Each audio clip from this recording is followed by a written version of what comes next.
Welcome everyone to Weekly News and a DW Main Major Tidbit, and the topic for this video is Risa Ontiveros, nanuwal raw.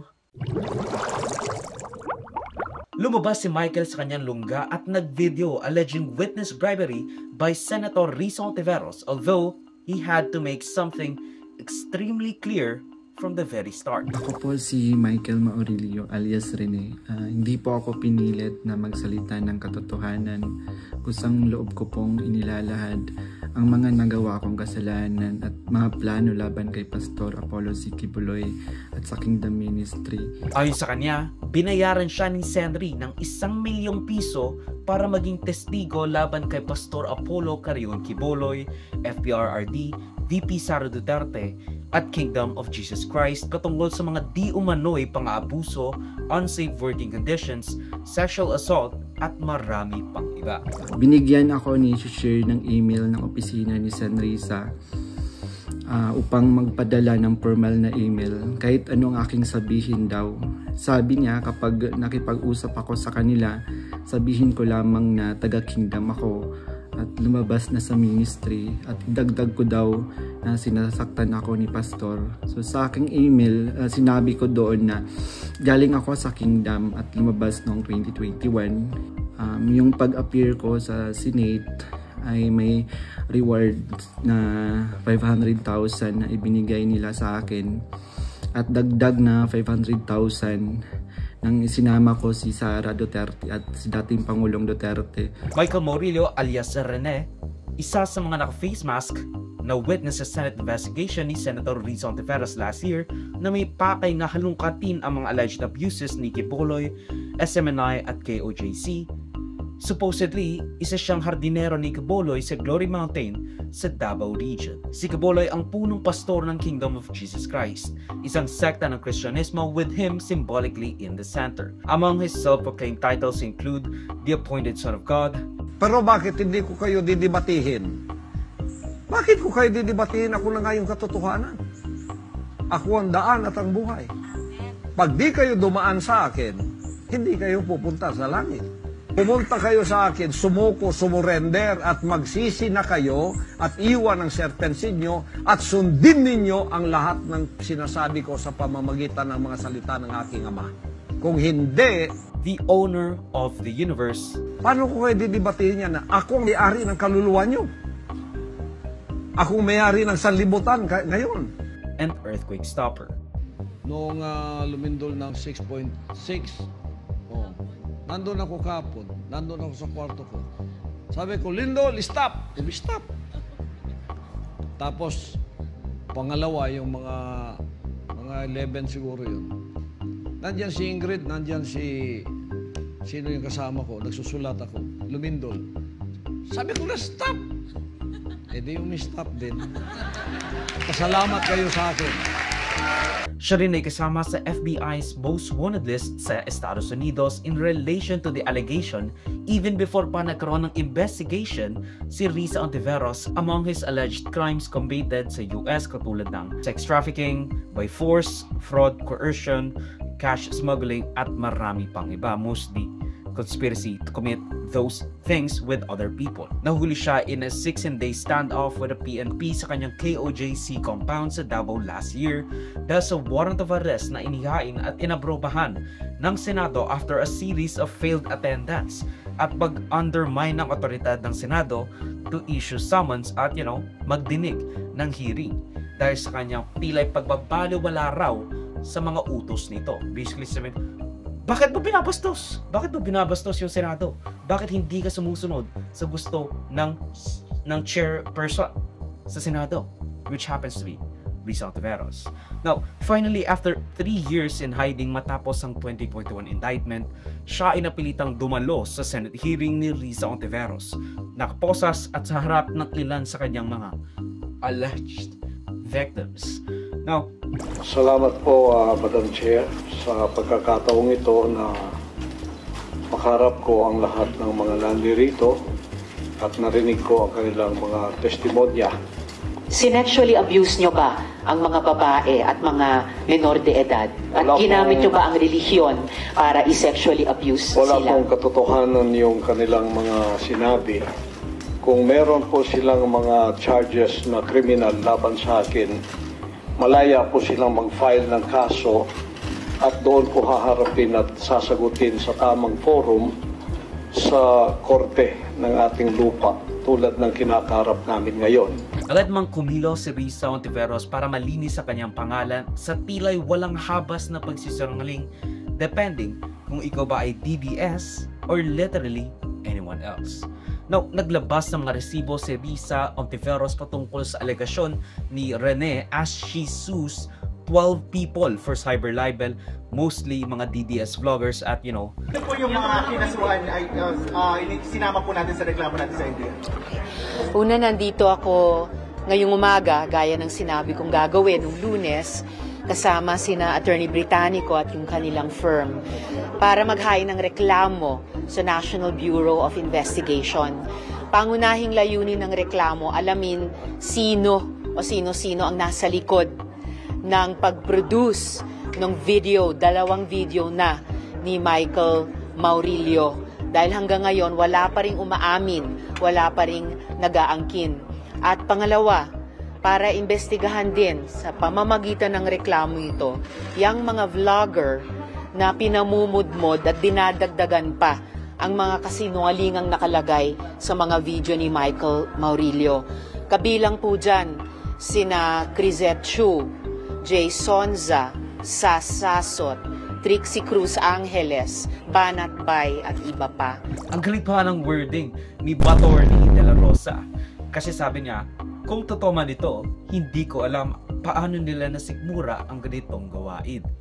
Pero plakada rin pala dahil he then subsequently followed it up by sharing a bunch of speculative nonsense. Noong January 2024, nag-vlog po ako kasama ang isang ex-full-time na si Lawrence Capuno dahil nagsimula na noon yung unang pagdinig na sa Senado sa pangunguna ni Sen. Risa Hontiveros tungkol sa mga aligasyon ng sexual abuse at human trafficking na isinampalaban kay Pastor Apollo Kibuloy.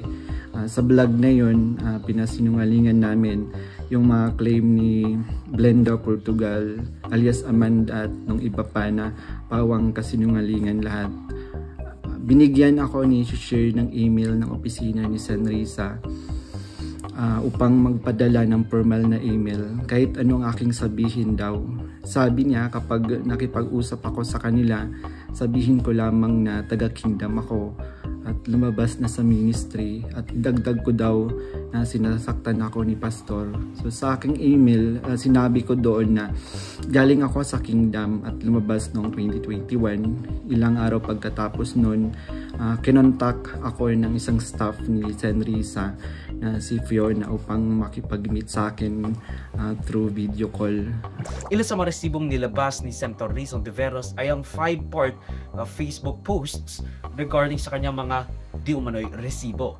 With part 1 bearing the emails na kanyang natanggap noong December 14, 15, 2023 at follow-up ni Karene dated January 28, 2024. When it is seemingly evident na siya ang mismong lumapit kay Risa and hindi siya pinilit.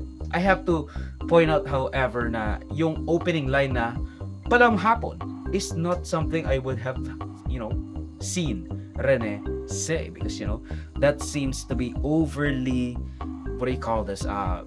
staged or basta. Parang suspicious yung ganong opening line. Palabang hapon. It is also quite suspicious na ilang linggo lang humarap agad si Rene sa Senate hearing. Nandun din yung aligasyon na sa di umano ay nasaksihan ko tungkol sa mga baril na sangkot sina Sara Duterte at dating Pangulong Rodrigo Duterte na hindi naman totoo dahil wala naman akong nasaksihan na ganong pangyayari. Pinilit din akong idagdag yung pangalan ni Senador Bongo at Senador Bato de la Rosa sa affidavit kapalit ng mas malaking halaga ng pera. Pero hindi ko na sila isinama kasi baka umattend sila sa hearing at magtanong at ma-corner ako. Now sa part 2, addressing the allegation na gustong ipa-implicate at sinulat ng team ni Risa ang statement na binigay ni Rene sa Senado sa kanyang sworn affidavit, against the claim na pinapasama ni Risa sina FBIRD at VP Duterte, makikita raw sa draft na dated February 5, 2024, makikita agad na minention niya yung dalawa with no trump from Risa Ontiveros. Yung pag-appear ko sa Senate ay may reward na 500,000 na ibinigay nila sa akin at dagdag na 500,000 nang isinama ko si Sara Duterte at si dating Pangulong Duterte. So 1 million po lahat ng binigay sa akin. Isang linggo before ang Senate hearing noong February 19, 2024, pinatira ako sa isang condo kung saan ako ay biniriefing at tinuruan tungkol sa mga dapat na isasagot ko sa tanong ni Senador Risa. So sa araw ng hearing, umiyak ako dahil sa konsensya habang binabasa ko yung script na alam ko naman na hindi totoo at hindi ginawa ni Pastoro ng Kingdom. Pagkatapos ng hearing, tinago ako ni Sen Risa sa kanyang condo sa Manila at inutusan na maghanap pa ng ibang pwedeng maging witness kapalit ng pera dahil may mga susunod pang hearing. Sa buong taon ng 2024, nanirahan ako sa condo ni Sen Risa at nung January 2025, lumipat ako pansamantala sa isang safe house kung saan nakasama ko doon sina Mutabato at iba pang mga biktima ng extrajudicial killings. So sa bawat research o information na aking naibibigay sa Senado, nakakatanggap ako ng rewards na 12,000 na ibinibigay ni Sen Risa sa pamamagitan ng kanyang staff na si Sir Ryan. So sa kabilang sa mga na-research ko, nagawa kong research yung inimbentong Angel of Death daw ng Kingdom na inimbento ni alias Jackson, si Edward Masayon. Kabilang doon yung na-research ko yung mga member at yung mga general na nag-courtesy call kay Pastor. Now, call 3, 2 days later, February 7, 2024, gustong humingi ni Michael ng financial assistance para makabili daw na siya ng laptop para makapagtrabaho kahit na work from home lang habang siya ay nagre-recover kuno. Risa then responded saying na may striktong polisiya sila laban sa pagbibigay ng financial assistance kasi ayaw nga nilang makita or lumabas na may kapalit yung pagbibigay ng mga witness ng testimonya. Ngunit, pinangako rin naman ni Risa na ililing siya after the hearings sa mga organisasyong tumutulong sa mga biktima ng human trafficking.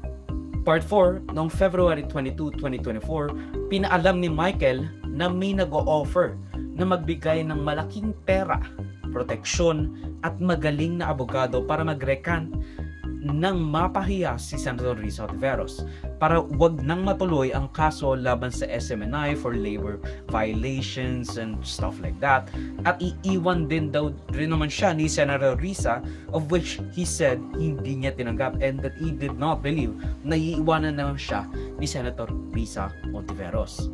Now, Sunday, June 22 at 23, a few days before bumaliktad si Michael, or at least ayun ang pinapakita ni Risa sa kanyang resibo. Nag-chat siya habang humihingi ng tulong dahil tinatakot siyang ikulong sa Glory Mountain at kailangan niya ng rescue dahil sa kanyang takot dahil nga again, nakidnap na siya. Mahina raw ang signal kaya gusto niya na agad humingi ng tulong kay Senator Risa.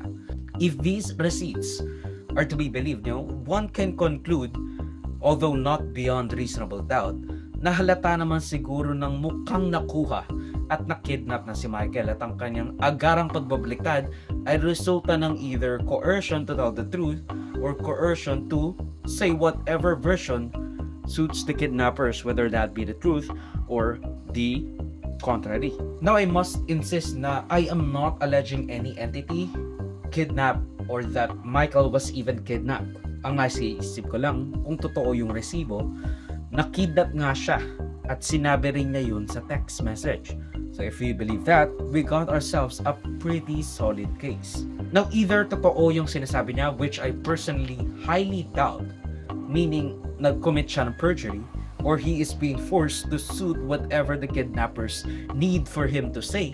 Although nakakabahala na if nakidnap siya walang nabigay na sapat na proteksyon para kay Rene. Which is why, nakidnap siya. Lalo na at malaki ang kanyang kinakalaban. Malaki ang kanyang kinalaban. Tapos ngayon, naiwan siya sa ere. Kasi hindi siya nabigyan ng proteksyon. Kawawa ang ating mga state witnesses. Lalo na mga lumalaban sa ganyan kalaking tao. Tandaan natin na malaki ang koneksyon ni Quiboloy hindi lang sa lokal sa Davao kundi sa national government as well. Ang video clip na ito ay galing sa aking series ng News sa Verdirika. Check the entire videos for the complete weekly news recap and subscribe to the channel to be kept up to date sa mga local at global news na I'll make sure will be interesting to you. Particularly you, whatever your name is. Hindi ko alam, sorry. Salamat sa panonood mga ka-farmy. Like, subscribe, follow me, like sa socials and avoid Joseph that will be linked down below. So, susunod, of course. Paalam.